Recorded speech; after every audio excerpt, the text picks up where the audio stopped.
Olá, alunos do terceiro ano do Colégio Magistral. Aqui é a professora Késia, professora de Física.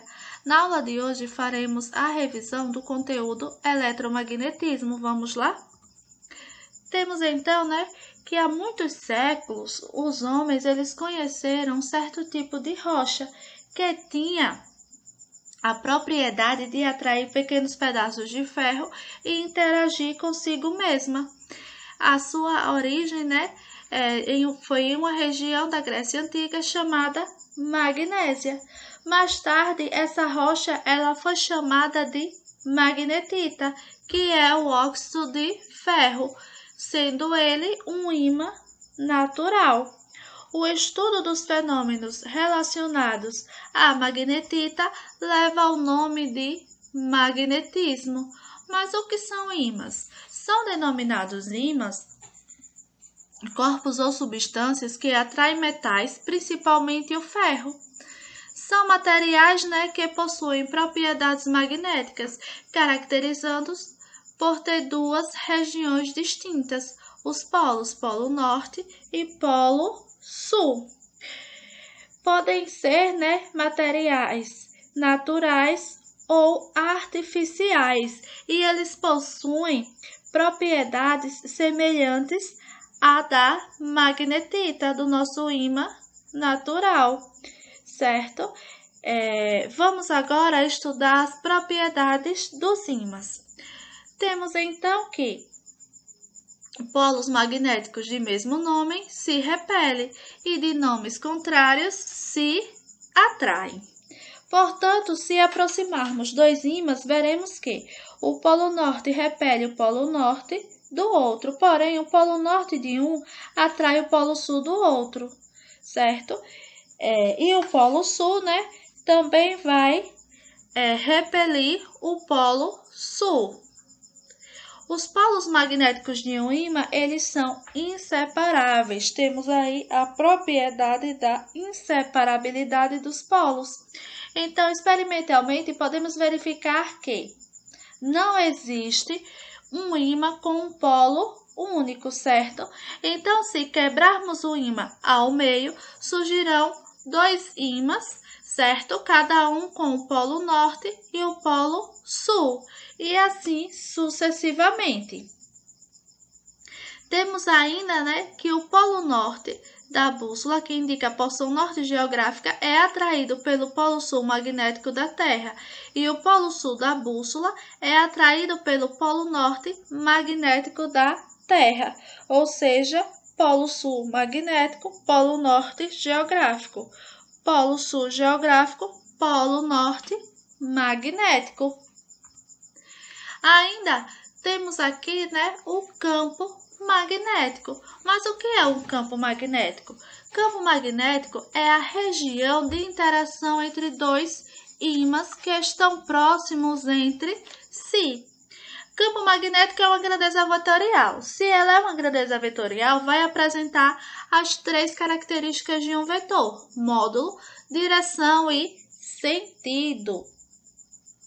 Temos também, que o vetor campo magnético, dado pela letra B, em cada ponto do espaço B, tem a mesma direção e sentido das linhas de campo naquele ponto.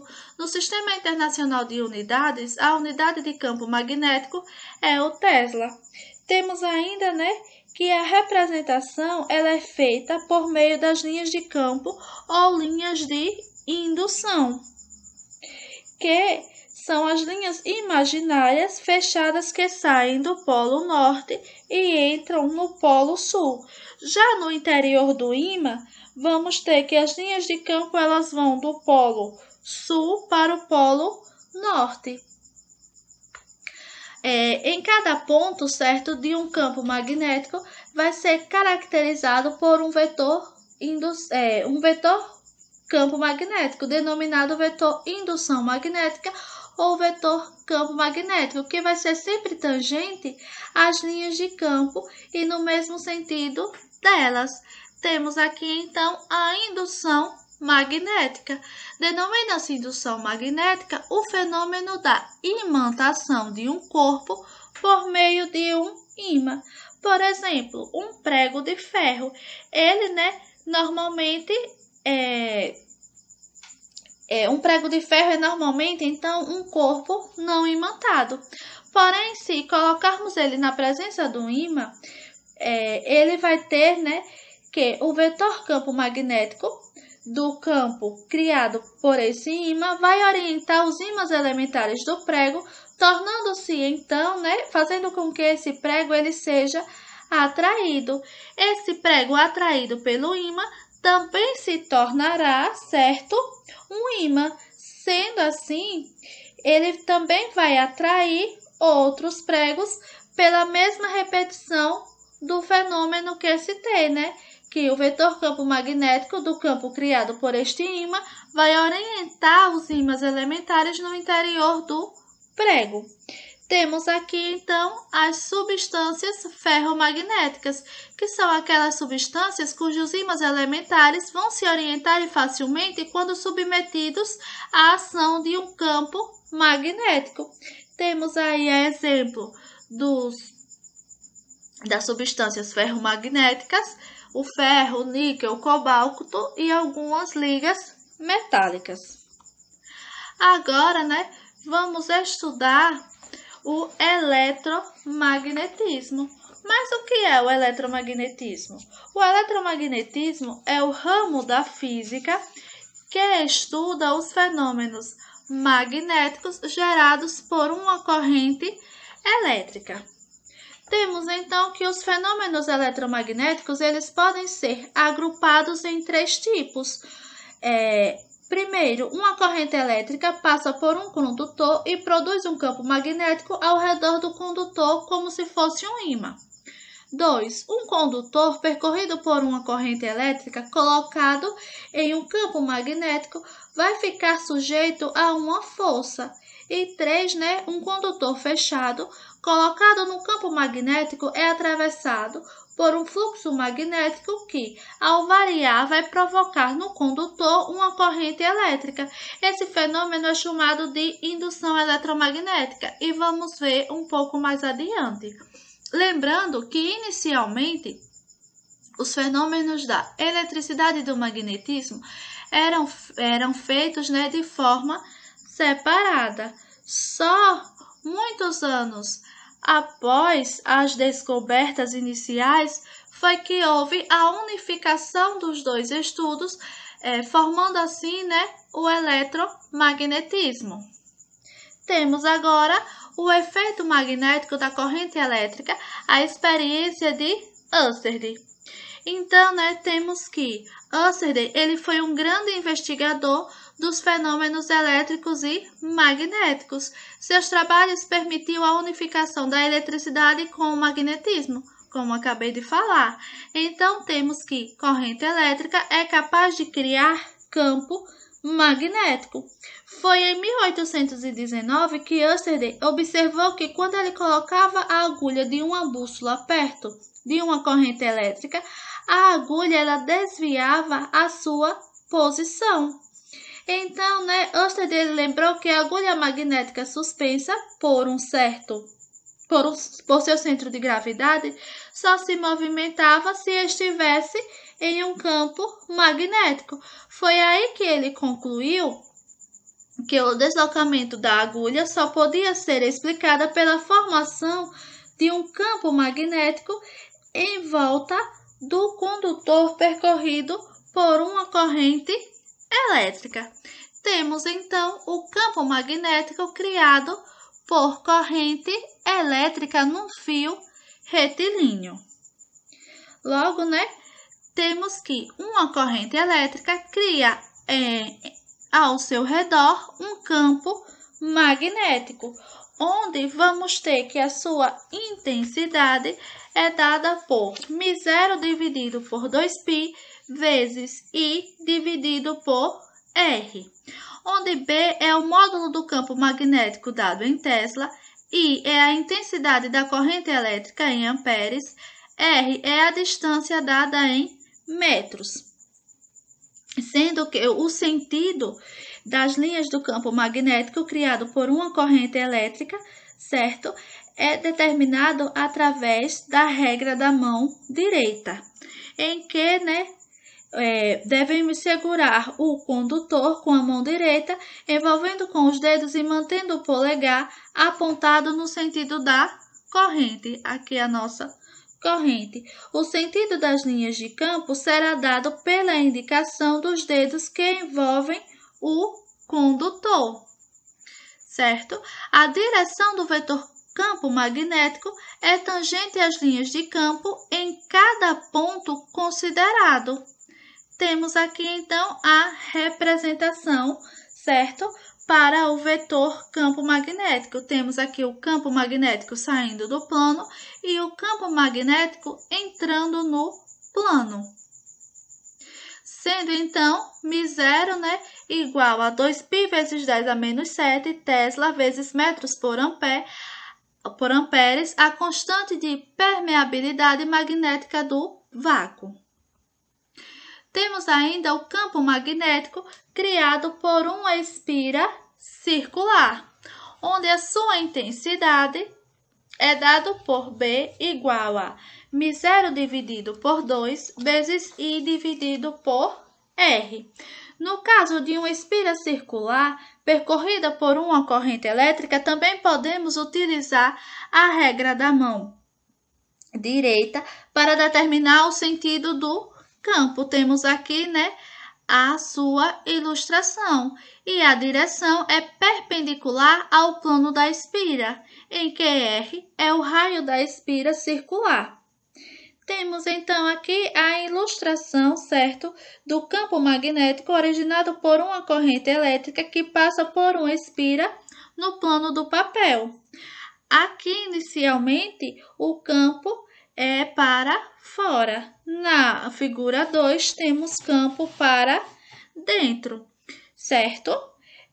Ainda, devemos lembrar aqui a respeito do campo magnético criado por uma bobina chata, ou seja, a bobina chata nada mais é do que o conjunto de N espiras circulares que estão bem próximas, de modo que, o conjunto delas intensifique o vetor campo magnético. Então, se tivermos N espiras circulares iguais e justapostas, o campo será N vezes mais intenso. Portanto, temos que o campo magnético será igual a N vezes μ0 dividido por 2 vezes I dividido por R, em que N é o número de espiras circulares justapostas. Agora, vamos falar a respeito do campo magnético criado por um solenoide. O solenoide ele é constituído de um fio condutor enrolado em forma de espiras não justapostas, certo? Diferentemente, da bobina chata. Ele recebe também o nome de bobina longa. O campo magnético criado por um solenoide tem intensidade B igual a μ0 vezes N vezes I dividido por L, em que a sua direção é perpendicular ao plano das espiras e o sentido é obtido através da regra da mão direita, em que N é o número de espiras no comprimento L do solenoide. Temos, que o solenoide, certo? Ele possui uma larga aplicação industrial, porque quando ele é percorrido por uma corrente elétrica, ele vai se comportar como um ímã, no qual, o polo sul é o seu lado, por onde entram as linhas de campo, e o polo norte, o lado por onde saem. Agora, vamos estudar, certo? Vamos relembrar, a força magnética. Temos aqui inicialmente a força magnética sobre cargas elétricas. Logo, para determinar, certo, as características da força magnética, vamos considerar uma carga elétrica Q lançada dentro de um campo magnético uniforme, com velocidade vetorial v, formando assim um ângulo θ com o vetor indução magnética, na qual a sua intensidade será dado por Q vezes V vezes B, seno de θ. Aqui a nossa carga, Q a carga, V a velocidade, certo? E B é o campo magnético. A sua direção ela é perpendicular ao plano formado pelos vetores B e V e o sentido é dado pela regra da mão esquerda, em que o polegar indica a direção da força, o sentido da força, o dedo indicador o campo e o dedo médio a velocidade, certo? Temos também aqui a representação, então temos a força magnética saindo perpendicularmente do papel e a força magnética penetrando perpendicularmente no papel. Também teremos força magnética sobre um condutor retilíneo. Sobre um condutor retilíneo, a força magnética terá intensidade B, ou Fm igual a B vezes I vezes L seno de θ. Sendo, B o campo magnético, I a corrente, L o comprimento, certo, desse condutor retilíneo, e θ o ângulo formado entre o campo magnético e a corrente. Portanto, a força magnética que age sobre um condutor nada mais é do que a resultante de um conjunto de forças de Lorentz que vão atuar sobre as cargas elétricas constituinte da corrente elétrica e, vamos ter que a sua direção é perpendicular ao campo e à corrente e o sentido também é dado pela regra da mão esquerda, em que o dedo, o polegar indica a direção, indica o sentido da força magnética, o dedo indicador do campo e o dedo médio a corrente. No caso de dois condutores retos paralelos, vamos ter que a força magnética é igual a μ0 dividido por 2π vezes I1 vezes I2 dividido por R vezes L. Lembrando ainda que se percorridos por correntes de mesmo sentido, eles vão se atraírem. E se forem percorridos por correntes de sentidos opostos, vão se repelirem. Agora vamos falar, a respeito da indução eletromagnética, desse fenômeno tão importante, certo? Para o nosso dia a dia. Temos então que a indução eletromagnética, certo? Ela possui uma importância muito grande. E nisso podemos ver, as suas aplicações, como por exemplo nas usinas hidrelétricas, certo? Já vimos na aula de hoje, que Oersted ele descobriu que a corrente elétrica ela gerava campo magnético. Então, os físicos eles começaram a pesquisar a existência do fenômeno inverso.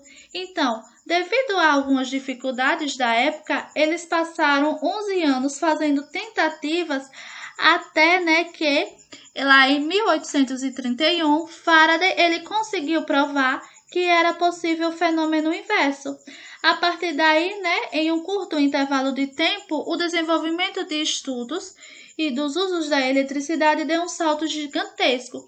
A importância desse salto, como falei anteriormente, pode ser comprovada pelo surgimento das usinas hidrelétricas, o que só foi possível após a descoberta de Faraday. O fenômeno inverso pode ser entendido como a variação do fluxo magnético gera corrente elétrica, que nada mais é do que a base do funcionamento dos geradores mecânicos, que tem o nome de indução eletromagnética.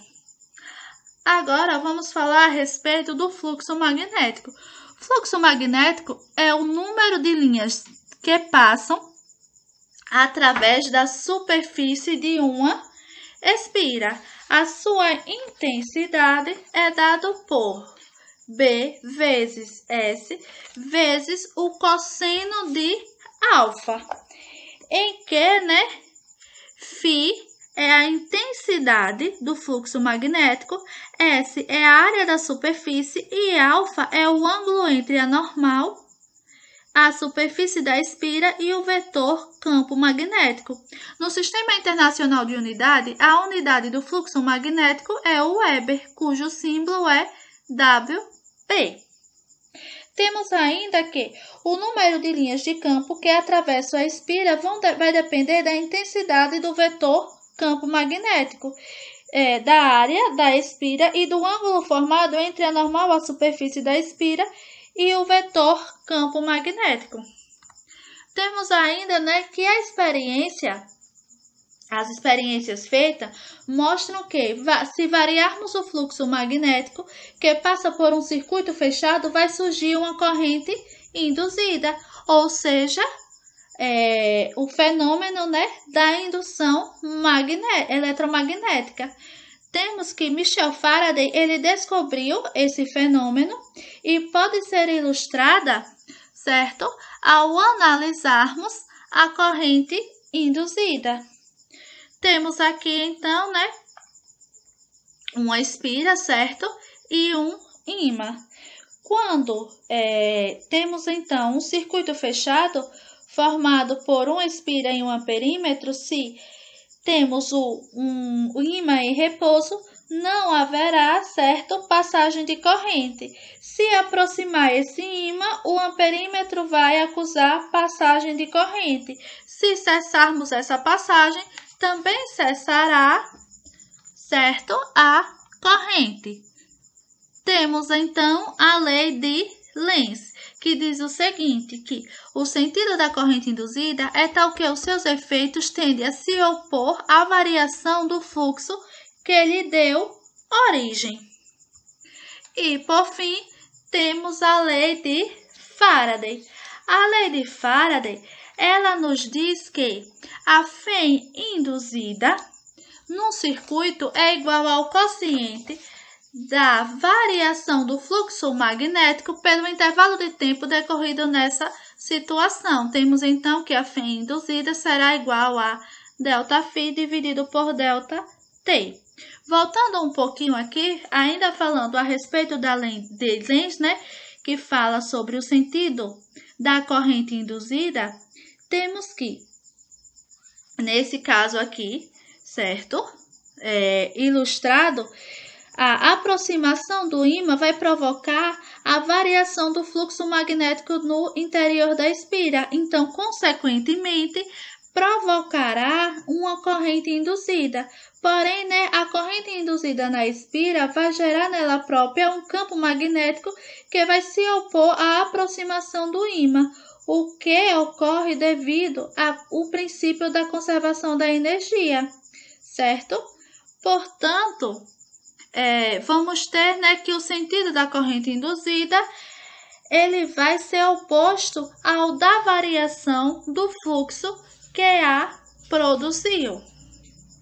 Espero que tenham compreendido e até a próxima aula.